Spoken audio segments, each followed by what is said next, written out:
आप सभी का स्वागत है स्टॉक बाज़ार आपके अपने चैनल पे, जहाँ पे आपको नॉलेज मिलती है एंड वैल्यूएबल इन्फॉर्मेशन भी आपको दी जाती है। किससे? मार्केट से रिलेटेड, स्टॉक मार्केट से related, as well as business और भी क्या चल रहा है पूरे वर्ल्ड की इकोनॉमी में। हम सारी अपडेट आपको न्यूज़ रिलीज़ होती है आपके पास सबसे पहले ये वाली अपडेट पहुंचती हैं।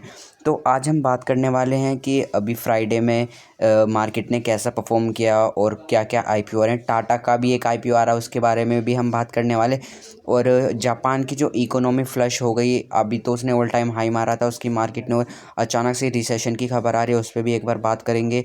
और एक मेन बात और करेंगे, हिंडनबर्ग रिसर्च। हिंडनबर्ग रिसर्च को कोई जानता नहीं था पहले इतना, मेन अडानी से पहले जानते थे, बड़ी अच्छी कंपनी थी, पहले भी ये ऐसा कर चुकी है, लेकिन जब से अडानी के साथ ऐसा किया है वो काफ़ी पॉपुलर हो गई, तो उसने फिर से एक और चीज़ ऐसी करी है।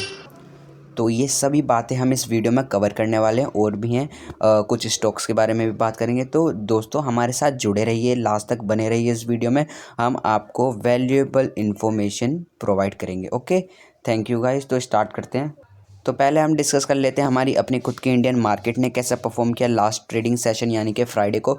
लास्ट ट्रेडिंग सेशन में कुछ इतना ज़्यादा अच्छा कुछ परफॉर्म नहीं करा मार्केट ने, सिर्फ 129, जो कि काफ़ी होता, 0.5% बढ़ा था बस।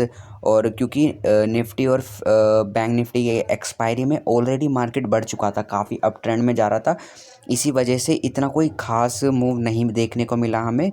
लेकिन 129 पॉइंट निफ्टी में काफ़ी ठीक पॉइंट्स हैं। लेकिन हाँ, सेंसेक्स की एक्सपायरी थी लास्ट ट्रेडिंग सेशन में, जो कि काफ़ी ऐसी कंसोलिडेटेड रही, कोई अच्छी मूव हमें देखने को नहीं मिली।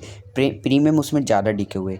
तो अब हमने इंडियन मार्केट देख ली, और देख लेते हैं मार्केट जैसे कि नैस्डैक, ये सब। नैस्डैक में भी ये देखिए, मार्केट यहाँ ओपन होते ही नीचे गिर जाती है, और फिर कोशिश करती है, काफ़ी कोशिश करने के बाद इसी रेजिस्टेंस लेवल, यानी कि जो डे का हाई था उसी से ही रेजिस्टेंस फेस करके फिर से फॉल आउट हो जाती है।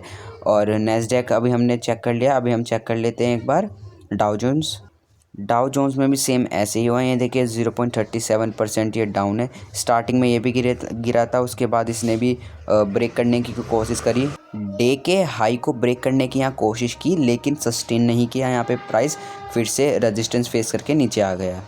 तो ये तो बात हमने कर ली वर्ल्ड्स अमेरिकन बाज़ार ये सब की। और अब हम बात करते हैं कि इंडियन मार्केट में FIDI ने कितना पैसा लगाया या फिर निकाला है फ्राइडे को लास्ट ट्रेडिंग सेशन में। तो दोस्तों FII डेटा और DI का जो डेटा था, इन्होंने बाई कितना किया और सेल कितना किया 16 फेब को, जो कि लास्ट ट्रेडिंग सेशन था। तो जी बाय वैल्यू फॉर DI ने कितना बाय किया 16 फरवरी को, 12,165 करोड़ की बाइंग हमें DI के थ्रू देखने को मिली है।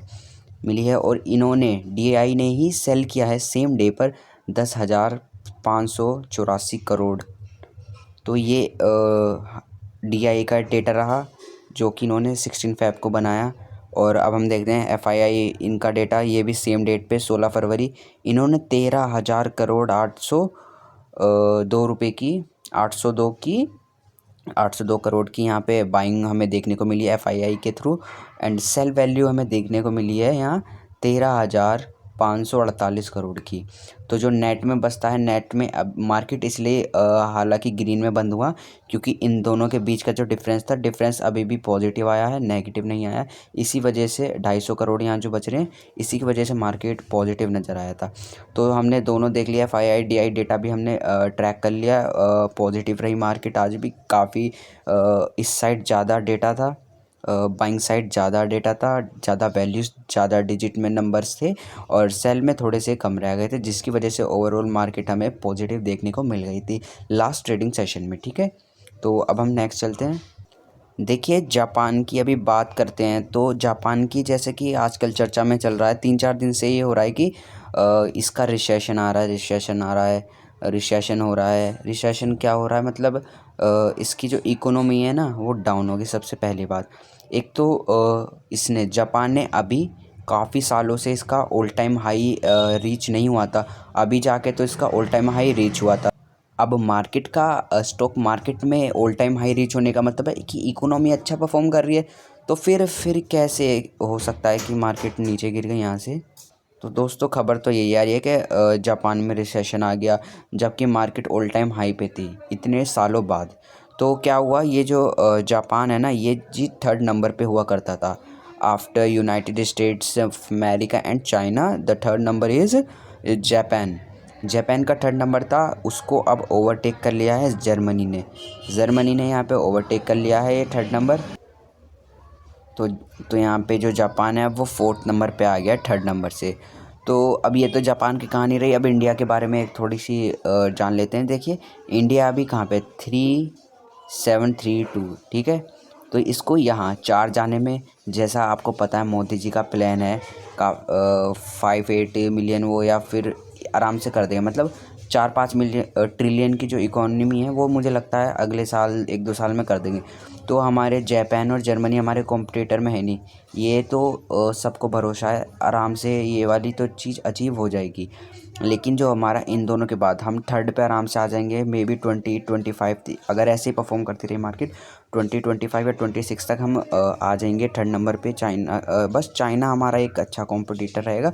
उसके बाद अगर हम चाइना को भी बीट कर पाते हैं ना, तो फिर हमारा सिर्फ यूनाइटेड स्टेट्स रह जाएगा। अगर इसको कर लिया तो हम तो भाई वर्ल्ड पावर वैसे ही बन जाएंगे, और हम 2nd नंबर पे आ सकते हैं। लेकिन 3rd नंबर पे आना इतना कुछ हार्ड नहीं होगा इंडिया के लिए, ठीक है। तो दोस्तों आप अगर इस वीडियो से अभी तक जुड़े हुए हैं तो इसका मतलब है कि आप काफ़ी इंटरेस्टेड हैं मार्केट को सीखने में। तो आपके लिए बस यही है कि आप प्लीज़ चैनल को सब्सक्राइब कर लीजिए, और देश दुनिया की वर्ल्ड में जो भी ताज़ी खबरें होंगी वो आप तक टाइमली पहुंच जाया करेंगी। तो बस आपको क्या करना है, एक काम करना है, प्लीज़ सब्सक्राइब कर लीजिए प्लीज़। और आपको कोई चीज़ नहीं समझ आती तो आप उसका एक वीडियो भी बनवा सकते हैं, पूछ सकते हैं कि इस पर्टिकुलर चीज़ के बारे में एक वीडियो प्रॉपर बना के दे दीजिए, तो हम उस पर भी काम कर लेंगे। लेकिन उसके लिए आपका सपोर्ट चाहिए, सब्सक्राइब कर लीजिएगा बस प्लीज़। Thank you.